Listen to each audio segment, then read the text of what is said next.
Avui és un plaer parlar amb el director general de FEGICAT, que és en Raül Rodríguez. Raül, què tal? Bona tarda. Molt bona tarda, Montse. Raül, per la gent que no sàpiga què és FEGICAT, hem de dir que sou gremi d'instal·ladors, no? Com ho diries tu?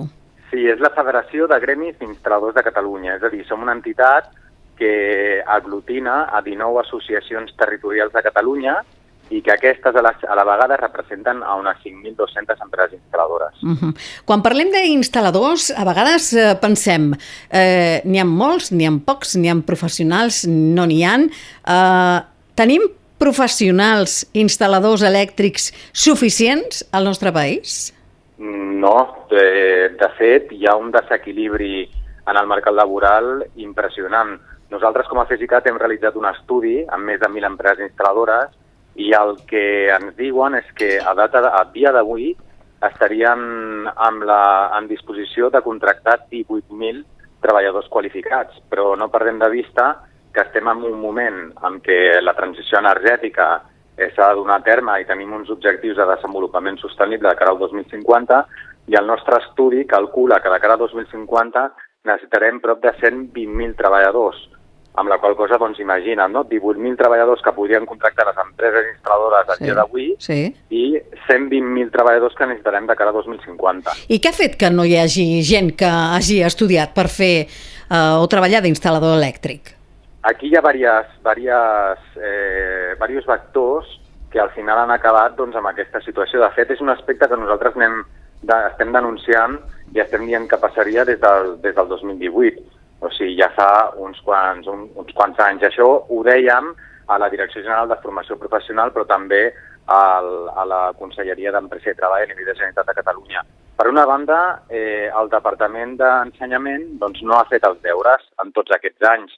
És a dir, hi ha una part de comunicació important en la qual s'ha d'orientar i s'ha d'assessorar molt bé els joves perquè entenguin quines són les professions de present i de futur. No? És a dir, s'ha d'utilitzar la comunicació per trencar els clitxers de la professió i de les diferents professions i també per prestigiar el que és la formació professional, no? Una formació que serveix perquè les persones, una vegada finalitzin aquesta formació, puguin incorporar-se al món laboral en professions com, per exemple, la d'instal·lador elèctric, que ha anat variant molt en el temps, que s'ha tecnificat moltíssim i que d'alguna forma està oferint unes possibilitats tant econòmiques com de desenvolupament professional i personal enormes, no? Per tant, per una banda, la comunicació. Per altra banda, el tancament massiu dels cicles de grau mig i grau superior de la nostra professió, que requereixen inversions importants i, clar, que si es tanquen, després és molt difícil obrir-los, no?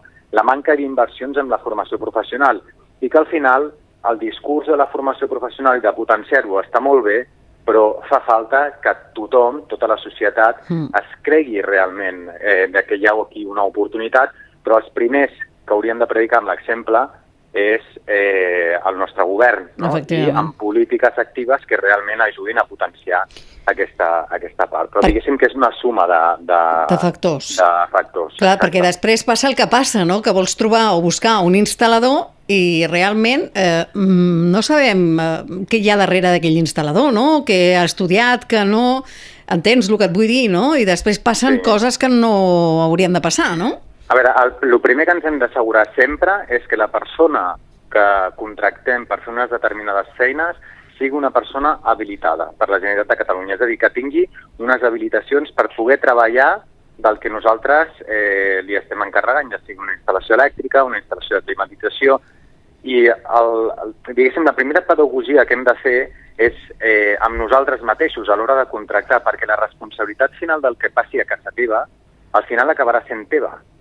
No? I, per tant, si tu agafes amb una persona per motius X, pel que sigui, perquè et convé, perquè en aquell moment penses que és millor i resulta que no és un professional habilitat i hi ha un accident o hi ha qualsevol cosa, al final pateixes el risc de que en cas d'accident no hi hagi una cobertura per part de l'assegurança, aquest professional pot fer una intervenció sobre una instal·lació elèctrica que podria o que amb tota probabilitat acabarà sent perillosa. Tenim exemples que malauradament han passat fa relativament poc d'intervencions amb persones que doncs, que no han sobreviscut els accidents, no?, que s'han produït, i, per tant, hem de generar aquesta consciència social sobre la responsabilitat que implica doncs, tenir o contractar amb un no professional.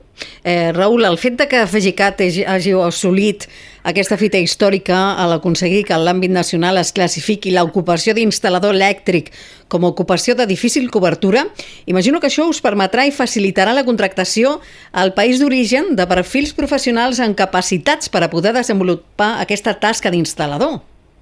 Totalment. De fet, nosaltres el primer que fem, i per un tema de responsabilitat, no?, i al final el que nosaltres intentem des de FGCAT també és tirar cap endavant projectes transversals que afectin positivament al nostre entorn, no?, projectes de proximitat. Òbviament, el que volem és potenciar la formació a Catalunya perquè realment hi hagi un equilibri en el mercat laboral. Però quan et topes amb la dura realitat de que, perquè us feu la idea, tot el sistema públic d'educació a Catalunya gradua a l'any en cicles de grau mig i grau superior de la professió d'instal·lador 2.900 alumnes, dels quals la meitat, uns 1.450, són de grau superior, que són els que després tenen més probabilitats d'inserir-se en una empresa instal·ladora. Si estem dient que necessitem 120.000 de cara a l'any 2050 i 18.000, ara mateix estem parlant d'una mitja d'uns 4.000 persones a l'any, de mínims. I el sistema d'educació només aporta uns 1.500, 1.600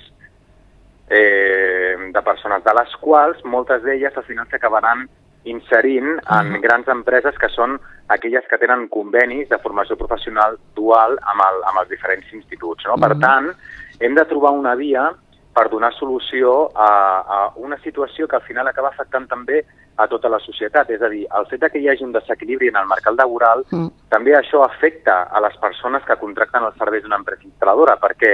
Perquè es produeix una inflació sectorial. Què vol dir una inflació sectorial? Si no hi ha persones en el mercat laboral qualificades, les persones existents es revaloritzen, però es revaloritzen en un preu molt per sobre del mercat. Tenint en compte que els salaris que estan sota el paraigües del conveni del metall que afecten a les empreses instal·ladores és dels salaris dels convenis més alts que hi ha. Pensa que un operari per treballar pràcticament sense coneixements en una empresa instal·ladora està cobrant 1.500 euros nets al mes. Molt més que un metge que finalitza la carrera o fins i tot que un enginyer, no? Per tant, hi ha una projecció futura increïble. Llavors, clar, aquestes tensions de les estructures l'acaben patint les persones que acaben contractant els serveis perquè tota aquesta situació s'acaba reflectint amb l'oferta final que li arriba. Doncs llavors... Sí, digues, Raül. Perdona. No, que t'anava a dir que en aquest sentit vosaltres, imagino que FGCAT ara contactareu amb diferents ambaixades per agilitzar els processos i realitzareu sessions informatives a les empreses instal·ladores associades als gremis que conformen part de FGCAT per conèixer quin és el procediment per poder contractar aquest personal d'origen i acabar d'encaixar aquestes peces perquè aquesta oportunitat sigui una realitat que impacti a les empreses. És a dir, que aquesta via representa una bombolla d'oxigen immediata a esperes de que se solucioni el problema del desequilibri intern. Totalment. El que hem aconseguit és una fita històrica. Per què? Perquè la professió d'instal·lador no estava catalogat com a difícil cobertura. I això què vol dir? Això vol dir que una empresa, quan volia contractar una persona en origen, el primer que havia de fer és anar a l'oficina de treball de la Generalitat, el que coneixem antigament com l'INEM, exacte, presentar una oferta sobre quin tipus d'operari necessita, no? El tipus d'ocupació, l'horari, habilitats, etc. Però ja en aquest punt ja ens trobàvem amb problemes en les quals i a les oficines de treball no et deixaven definir exactament quines eren les habilitats necessàries, no? Perquè al final ells, l'oficina de treball, realitzava la seva selecció amb la base de dades del Servei d'Ocupació de Catalunya. A partir d'aquí, l'oficina de treball feia una selecció i enviava perfils els que consideraven a l'empresa per poder fer una selecció. Què és el que passa? Que no existeixen aquests perfils. Que ara mateix la base de dades del Servei d'Ocupació no disposa d'aquests perfils professionals amb les habilitats que requereix el sector. Llavors, aquest procés podia allargar-se durant 4 o 5 mesos. En el moment en què, imaginem-nos que aquesta empresa, després de justificar-ho molt bé, no troba el perfil professional a l'oficina de treball, doncs llavors entrava el procés amb estrangeria. Doncs el que hem fet amb la professió de difícil cobertura és eliminar tot aquest primer procés i ja entrar directament a estrangeria. Per què? Perquè es considera una professió de difícil cobertura. Llavors, amb estrangeria ja presentes tots els papers de la persona que tu vols contractar en origen.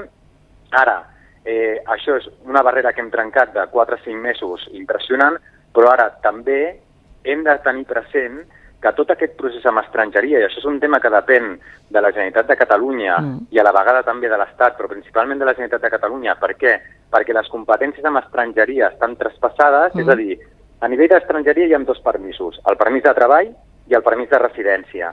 Tramitar el permís de residència depèn de l'Estat i el permís de treball depèn de la Generalitat. I al final, amb aquests 2 permisos, es dona la resolució conjunta per poder treballar. Doncs bé, els temps d'espera s'estan produint entorn al voltant dels 4 mesos i no pot ser.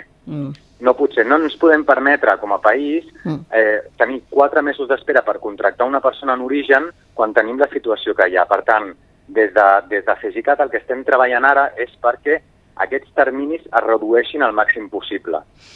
Doncs ha quedat claríssim. Director general de FEGICAT, Raül Rodríguez, avui parlant d'aquesta manca de personal d'instal·ladors elèctrics. I estic convençuda, Raül, que tornarem a parlar d'aquí a res, perquè s'acaba l'estiu, arriba l'hivern, ja saps què passa a l'hivern, que posem en marxa les calefaccions. Però esperem que arribi aquell moment, Aprofitem el que queda d'estiu, però estarem en contacte. Raül, com sempre, gràcies. Fins la propera. Un plaer, gràcies a vosaltres. Adéu-siau. Gràcies.